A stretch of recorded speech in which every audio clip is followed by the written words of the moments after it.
Welcome to the Midnight Horror Club. My name is Tina Anderson, and on this channel we talk all things horror, crime, conspiracy theories, and scary stories. If that's something you're interested in, then please subscribe, and let's get started.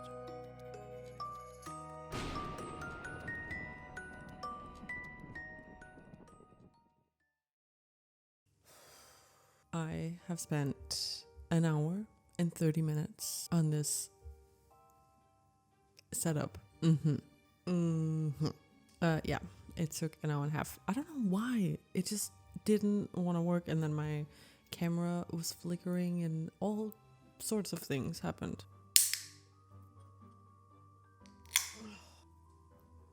Oh, it's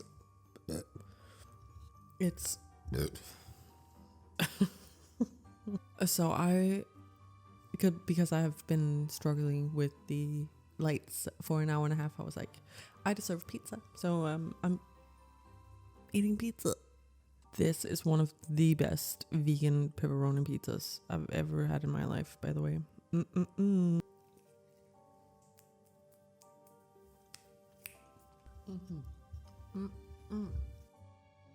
Hi, and welcome back to another episode of the Midnight Horror Club. My name is Tina Anderson, and today we are gonna go through a crime case that I recently discovered. So I went to Los Angeles recently for about 2 weeks, and I fucking love California. Can I just say the weather is incredible. Anyways, I was staying in this hotel, and they had over 400 channels. Like, what the fuck?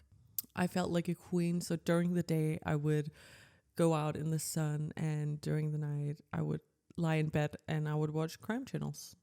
So anyways, I watched an episode of this crime program, and I learned about this crime case, and I thought it was really interesting. And yeah, so I want to share it with you. Also, I'll start talking about the crime case soon, but I just wanted to tell you something really creepy that happened. So if you don't want to listen to me ramble, just skip in the chapters below. So I went to Los Angeles, but I also went to San Diego for a few days, and something really creepy happened. So one night I was in bed. I stayed at my sister's friend's place. I was in bed and she was sleeping next to me, and I was on my phone watching YouTube videos, and then I hear a creaking sound, and I'm like, the fuck? You know, as if someone's walking in the room, but no one's walking in the room, and my sister's lying right next to me.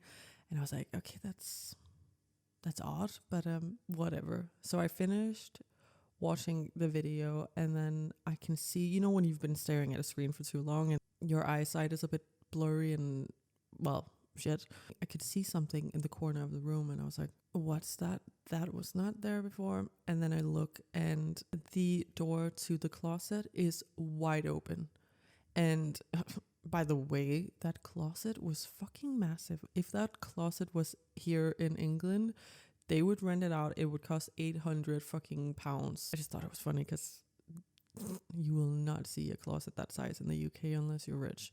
Anyways, yeah, so the door was just wide open, and I was like, what the fuck? And then I was like thinking about all those stories I've heard of people living in other people's attics or basements or kitchen cabinets. So those things were just running through my mind, and I was like, why does creepy things always happen to me? Why?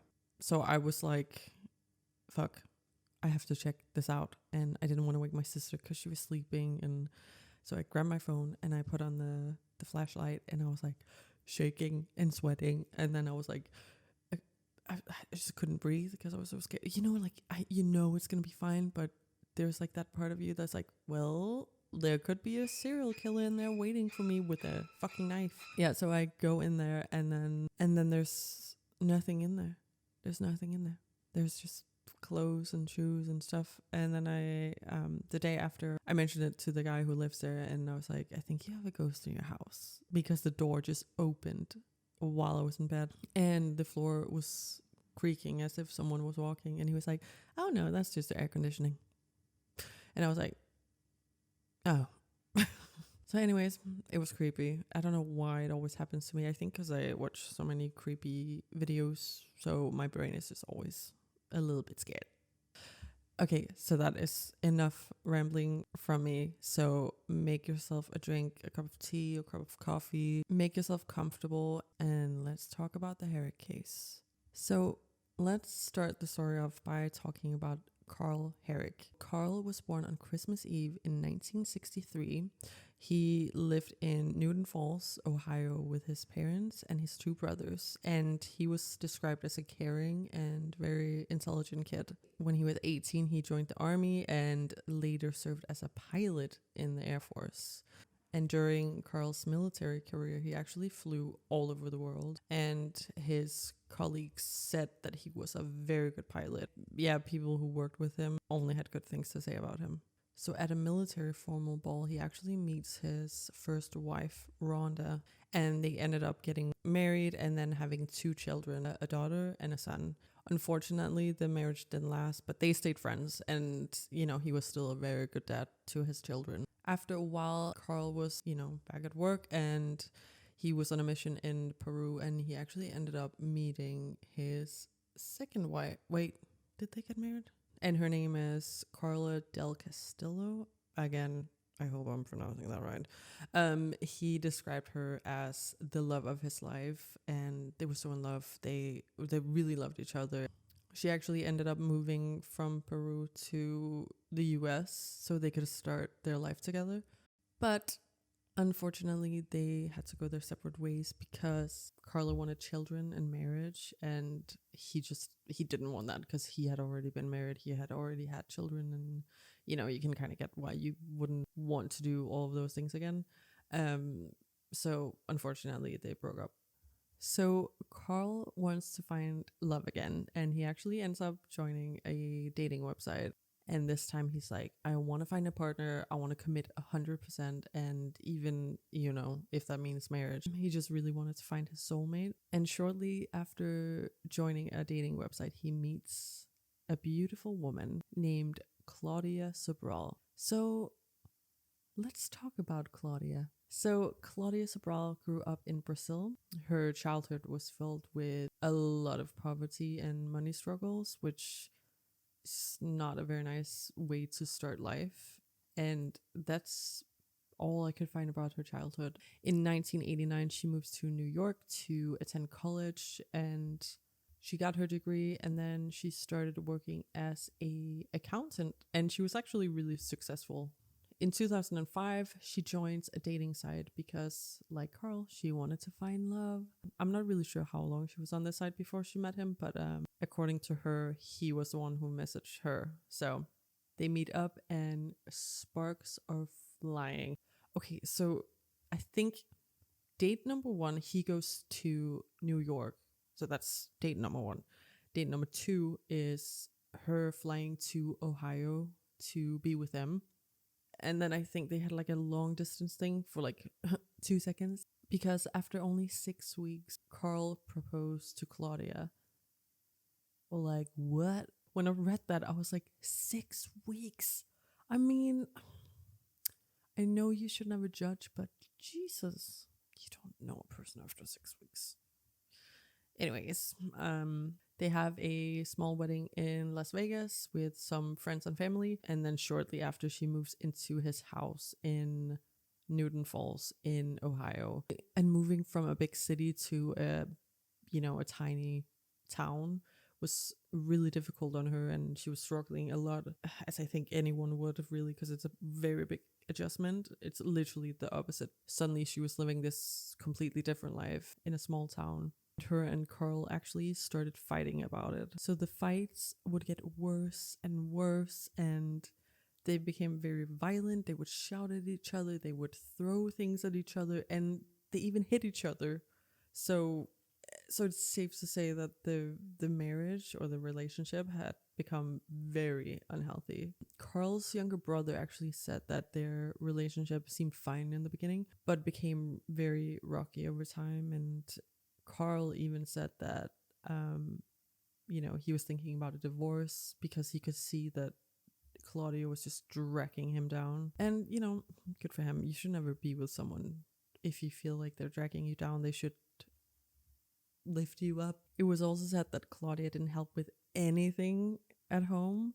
So he wanted it to be 50-50, you know, like we both do 50-50 with the cleaning, the cooking, the work and so on. But she didn't want to, and that obviously became a problem. Karl's daughter even said that all Claudia did was do nothing and shop for clothes. And she also said that the basement in the house they lived in was filled with clothes and just random shit that she bought. So yeah, it kind of sounded like she wasn't being very fair. Karl actually tried to leave Claudia multiple times, but he would always end up staying. Yeah, he would always find a reason or an excuse to stay, and then Claudia got her way. So the more confident and the more sure Karl got in his decision of leaving Claudia, the more crazy she would get. She actually called all the family members to have a family meeting, and she was basically set with his family. She was basically set complaining about him and their marriage. And I was like, when I read that, I was like, what? Why?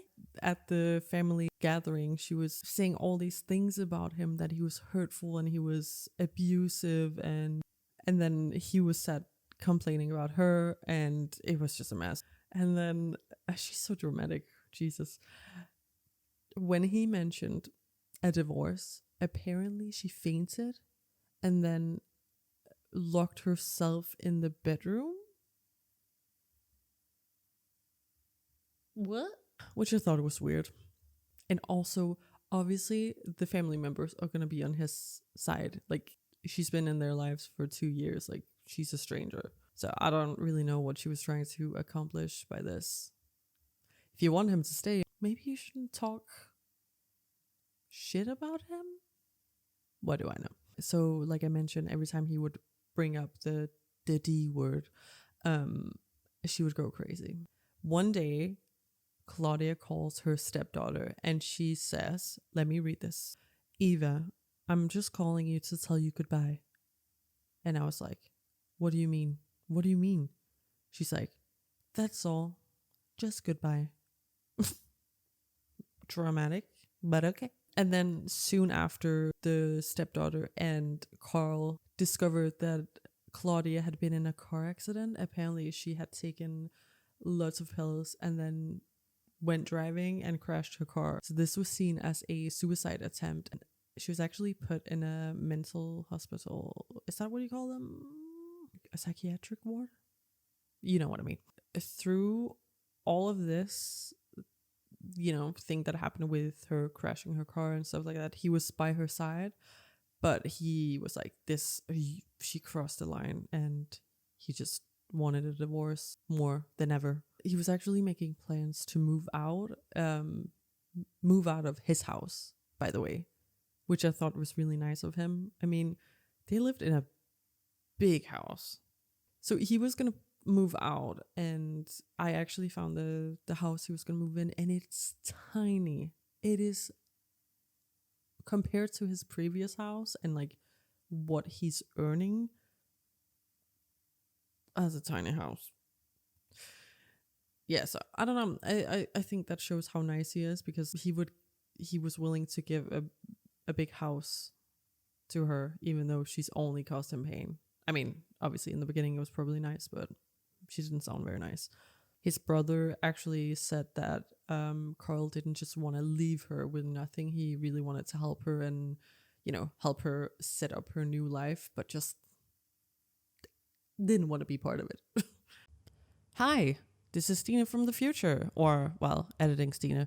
So I was editing the podcast, and I realized that I was just, oh my God, I was just not in a good place. I was really tired, and you could tell the way I was speaking. I was speaking really slow, and I would drag out every single word because I was like falling asleep. So I do apologize if you find that annoying. I also just want to mention that English is not my first language, so if I make mistakes or if I'm a bit slower, you can see that my brain is literally loading. That's why. So yeah, I just wanted to re-record it. I'm doing it during the day, so if you hear any traffic or seagulls or rain, because it is pouring down outside, I do apologize. But yeah, let's continue with the story. So on the 12th of March, Karl flew to North Carolina for work, and he actually spends the day with his ex-wife Rhonda and his 2 kids. And he told her that he was ending his marriage, and he seemed really sad about it, according to Rhonda. He also told her that he was going to move into his new house soon, and Rhonda told him to call her once he was back, but he never did. On March 15th, 2007, so around 2 years after meeting, Karl doesn't show up for work, and this is very unlike him. And it's also normal to call your superior officer if you're ill or if you can't make it to work for some reason, but he didn't call, he didn't leave a message, nothing. No one heard from him. So his superior officer actually ended up calling 911, and he requested a welfare check. The police go to his house and discover that Karl's body is at the bottom of the stairs in the home that he shared with Claudia. So it was actually believed that he had been shot a few days prior. So his body had just been laying there for days. He was shot once in the head and twice in the back. His body was also covered with, and this is weird, and I still don't understand how this makes sense and why anyone would do this, but his body was covered with a duvet and then a tarp. Very odd. I don't know. Does that help?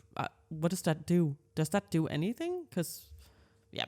Anyways, there were no signs of a break-in, nor was anything taken from the house. I wonder who it could be.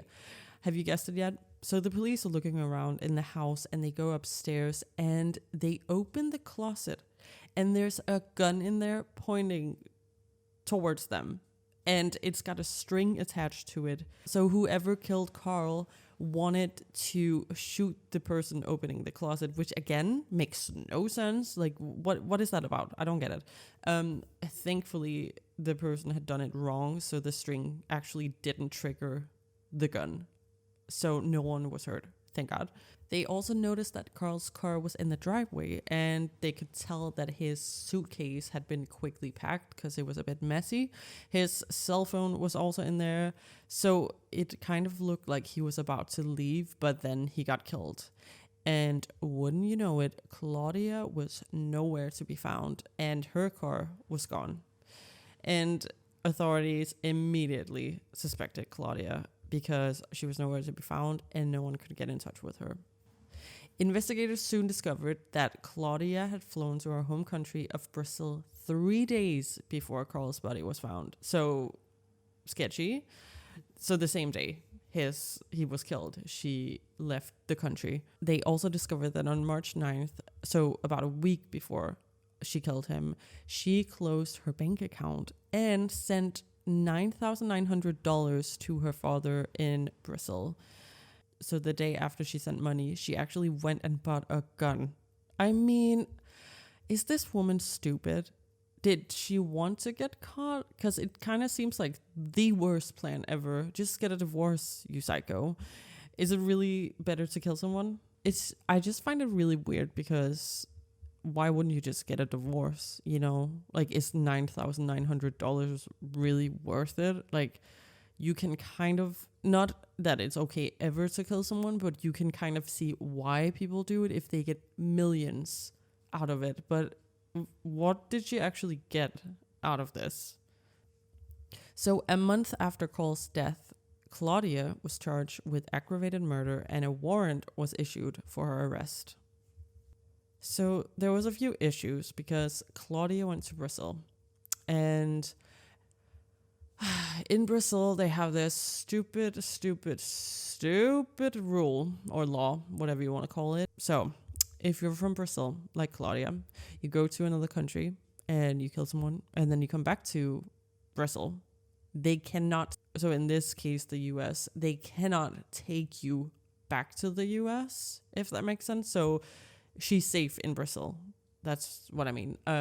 I don't really know why they have this law, because that means that if I'm from Brazil, right, I can go to London, kill someone, and then just go back, and there will be 0 consequences, and I can't get extradited. I think that's the word. So yeah, kind of dumb. So obviously, because they have this law, there were a lot of issues. And it also makes no sense, because she actually signed a document that said that she would give up her Brazilian citizenship because she's getting her American citizenship. But even though she did that, there were still issues. And this became a nightmare for the family. They fought for, I think it was like a decade to get her sent to America. It was just insane. So while Karl's family have been dealing with grief, stress, and just the most horrible time in their lives, she's been living it up in Brazil. She started her own accounting business and even got remarried. I was like, how can they actually let this person have a life when she has destroyed so many? It's just, I just don't understand how there were no consequences. Finally, in 2016, the Brazilian officials allowed Claudia's extradition to move forward, which means that she was taken into custody and she was, I was going to say shipped, but she's moved to America, where she would face charges of aggravated murder. So I watched the police interview, and she straight up admitted to shooting her husband. But she said it was because she was under a ton of emotional pressure. And she also talked about Karl being controlling and abusive, and mentioned feeling really depressed after 2 miscarriages. And this police interview is so disgusting to watch, by the way, because 1, the police officers are so nice to her. They're like, here's some water, here's a blanket, and like laughing at everything she says, and like, oh yeah, whatever you say, Claudia, you're so beautiful. It's as if I'm just watching friends discuss like something that happened in a cafe. You know, like it's way too chill. It's way too like nice. The other thing that's really odd about that interview, I think it's about 3.5 hours long, 3 hours. She's literally smiling when she's talking about it. Like she's talking about killing someone. She's talking about like abuse. She's talking about all these things, and she's got a smile on her face, and it's just weird. It's so weird. Yeah, sure. I met him that day, and I was like, wow, it's not lying. Pretty impressive. Yeah, I was impressed. And he really looked good looking guy. He showed up so well dressed up, and so hot pants, so looked like leather material. According to Claudia, she had bought the murder weapon to die by suicide. She was going to kill herself. And on the morning of May 12th, 2007, she actually told Karl that she was going to kill herself. And she said that he told her, I'm laughing not because it's funny, but because it's just, she's so full of shit, that he said that she should wait until he left, and she should do it in the basement because he didn't want like splatter or blood on the walls in the house.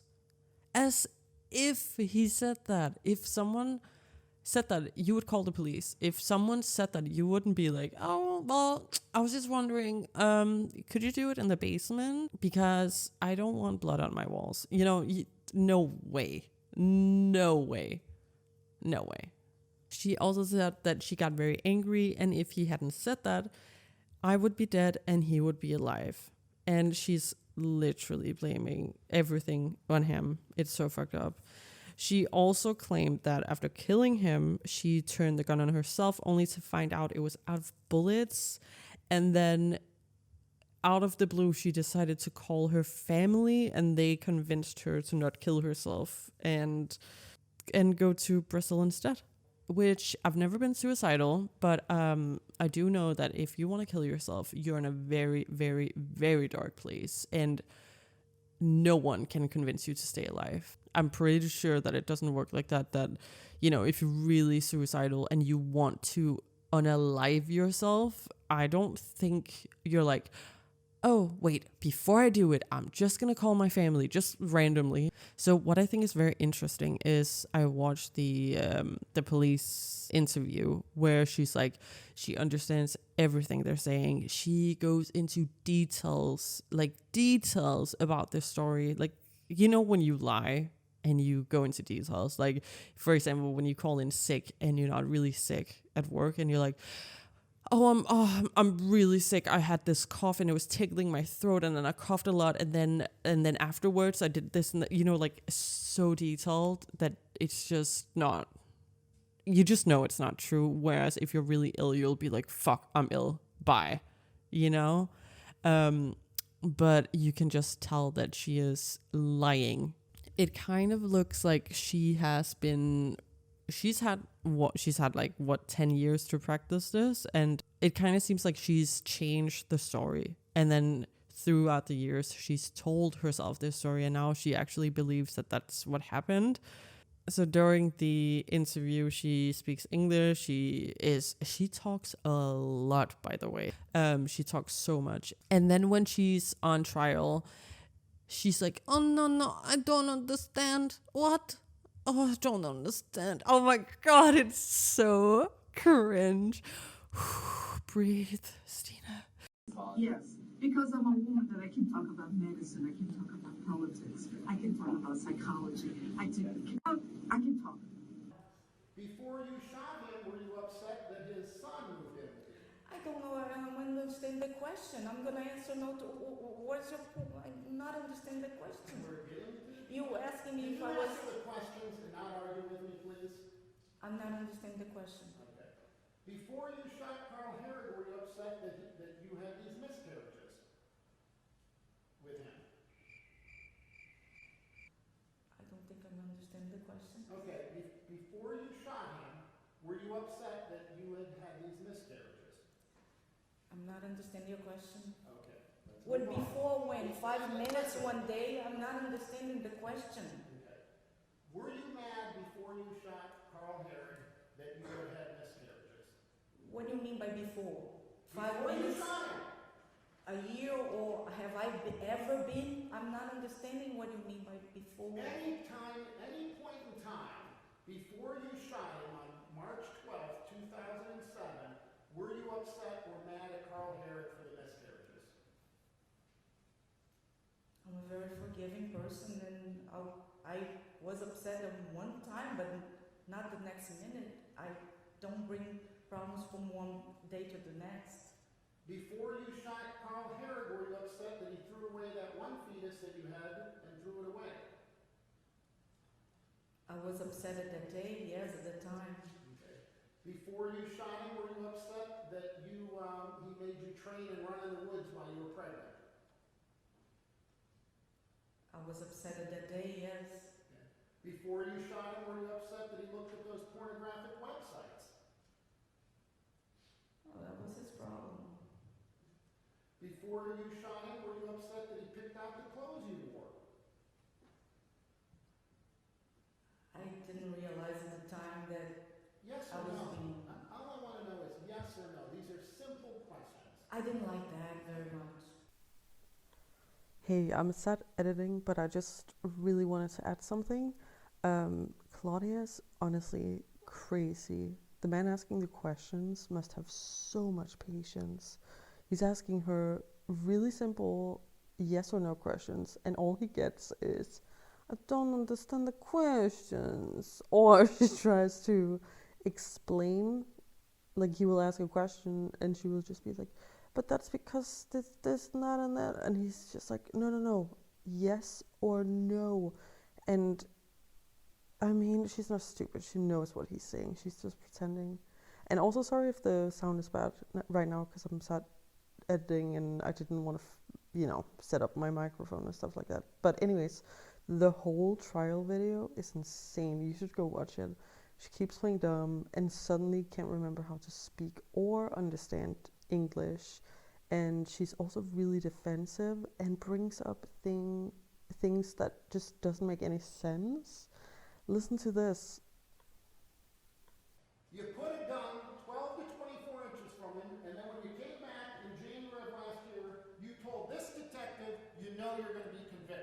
correct? Yeah, because it's not a fair court. Yes. Yes. And you told There are me. no Brazilians here. You see no Brazilians here, so of course I'm going to be. Am I asking you about Brazilians? I'm sorry? Did I ask you about any Brazilians? No. These are only yes or no questions. I'm not trying to trick you. Now, by murdering Karl Hoerig, you have made it impossible for Karl Hoerig to tell his side of the story to this jury, correct? Objection. Because of actions you took on March 12th, 2007, you would agree that Karl Hoerig cannot come in this courtroom and tell his version of events, correct? Neither can my 3 children that he killed. I'm asking you whether Karl Hoerig, please try and listen to the question. Can Karl Hoerig come in and tell his side of the story? It's an easy question, yes or no? Yes, he can. He can? Yes. Where's he going to come from? If you tell the truth to this court, he can, because I have a recording of every day of my life for 2 years, and this court knows, and Dennis Watkins know, and you know that my whole life was recorded with voice recording, and it's not in here, was not brought in as evidence. Why are you lying to this court, to this juror? This recording, why you didn't bring this recording, my whole life, this recording. Oh my god, it is so funny how she actually believes her own lies. Like that guy, can you imagine being sat in that room and you're just like, what the fuck are you talking about? And he's like, can Karl show up today and you know, be in this trial? And she's like, yes. It's like, no, girl, you're tripping. Into Brazil, into me, to my face. Could you bring my computer here and play the whole tape for these people to hear the whole truth? You have 2 lawyers that are appointed for you. I don't know what they did. I know what you did. All right. Hi, I'm Eva Hoerig Snowden. I'm Karl's daughter. I have spent hours and hours, 12 years really, thinking about what I would say here. My dad taught me a lot of things. He taught me that nothing is too hard to overcome, even when it seems impossible. He taught me to be positive even when I really, really don't feel like it. He taught me to just try, to go for it. And Dad made success look effortless. I wasn't old enough to know that probably wasn't the case. So I have to assume that how to do that effortlessly was a future lesson. Dad taught me everything in life is either a lesson or a joke, and if you're really lucky, it's both. He taught me respect others, and respect yourself, respect knowledge, beauty, and joy, respect the world, and it will show you what is actually important. I want to list every moment that it has hurt me that Dad's gone. I want to talk about my beautiful kids he never met. I want to talk about grief and missed opportunities, but I would never be able to stop. I want to list all the ways listening to Claudia excuse her actions for the last year was inaccurate and unbearable, how it was unfair to my family, my dad, and myself. I want desperately to pull things apart, analyze them, and tell the whole world how ridiculous everything she said was. But my dad wouldn't have done that. He wouldn't be very happy with me if I did it either. He was better than that, so the best I can do is listen to his lessons and be the daughter he raised me to be. I have pages and pages of notes. I realize now that I will never have the words, but the gist of it is this. My dad was the greatest, most wonderful, best ever, should have won a trophy dad. I never told him that. Maybe I didn't know it yet, or maybe I was too young to understand, but I never told him, and it is completely and totally unfair that he isn't in my family or my family's life anymore. And my dad taught me one more lesson. He taught me that sometimes other people know better than you do. So I completely support the prosecution's recommendation. Thank you.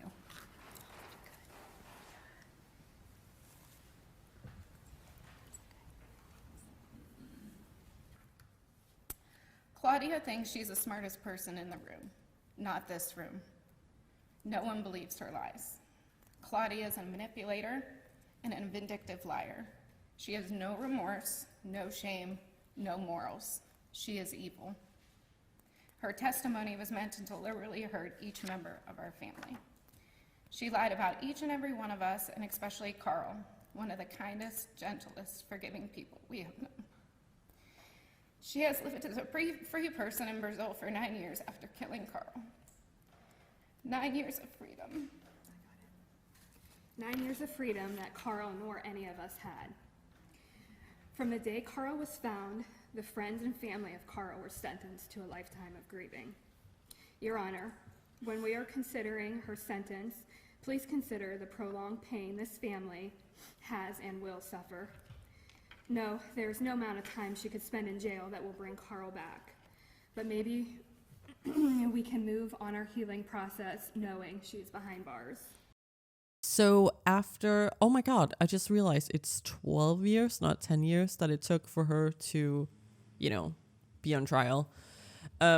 It took just 3 hours of deliberations for the jury to find Claudia guilty, and she was sentenced to life in prison with the possibility of parole after 28 years. So that will be 2044. 2044, Jesus. Yeah, I'm pretty sure she'll be dead by that point, which is maybe for the best. So in 2019, Claudia actually writes a letter saying that there were mistakes in her conviction, there were problems with the lawyers, and there were unfair actions by her prosecutors, and blah, blah, blah, blah, blah, breaking extradition rules, all these things, and that she wanted to be released. She sent it to, I guess, the court or whoever you send it to, and they were like, no, it's fine. That's not true. But she's still fighting it, and she's still trying to find a way to get out, which is just stupid. But you do you, Claudia. You do you. So yeah, I honestly think she's insane. I mean, I think she's stupid, but I also think that she knows what she's doing. I mean, she's trying to manipulate people. I mean, you can tell it the way she speaks to the police officers. She's just like trying to be all flirty and cute, and it's just gross. Oh my God, another thing. Sorry, this is just, I really wanted to mention it, and I keep forgetting. In the police interview, she's trying to talk, and she's like, when you lie and you need extra time, she's like, can I have a piece of paper and a pen? And then the police officer gives her the piece of paper and the pen, and then every time they ask her a question, she's like, and then she's pausing, and then she's trying to like draw or like doodle as if like that's gonna do any. I don't know. I just found it hilarious. It was like, what on earth? And when I watched it, I was like, I really hope the police knew exactly what she was doing, because that was the first thing I thought of when I saw it. I used to lie a lot, by the way. This is why now. So yeah, that is the case. I feel really, really, really bad for the family, because they fought a lot. If they hadn't done anything, she wouldn't be in prison right now. She would just be living her life, which I think is fucked up. I think it kind of sounded like the police kind of just gave up, and they kept fighting, which, yeah, good for them. They finally have justice. It doesn't bring him back, but at least she's paying for her big ass mistakes. So that is the Hoerig case. I know it was a bit crazy and depressing and yeah, just insane. And also, I just want to point out that when I laugh, it's not because I find the case funny. I laugh because Claudia is out of her goddamn mind. She's just, yeah, the fact that she thinks that everyone is gonna believe her crazy story is insanity. I do really hope that it helped the family get closure, or I don't know, help them heal in some way, that they know that she's in prison now. And yeah, I just find it odd, she was this independent woman who moved to New York to get a degree, and she bought a house. She was really successful, and why would she kill her husband? Why wouldn't she just get a divorce? That's what I don't understand. Is it really better to kill someone and be on the run for the rest of your life? I don't understand. And Yeah, I guess him leaving her was too much to take, and she saw red and snapped. But she's in prison now, and she's gonna stay there until forever. So that's good. So I think the next story I want to cover, and also if you have any suggestions, please comment and let me know. But the next story I want to cover is actually one of the first crime stories that I got obsessed with. Not obsessed in a good way, but obsessed as in fuck, I need answers. I need to know what happened. It is the story of Andrew Gostin. So yeah. Thank you so much for listening and watching, and I'll see you next time in the Midnight Horror Club.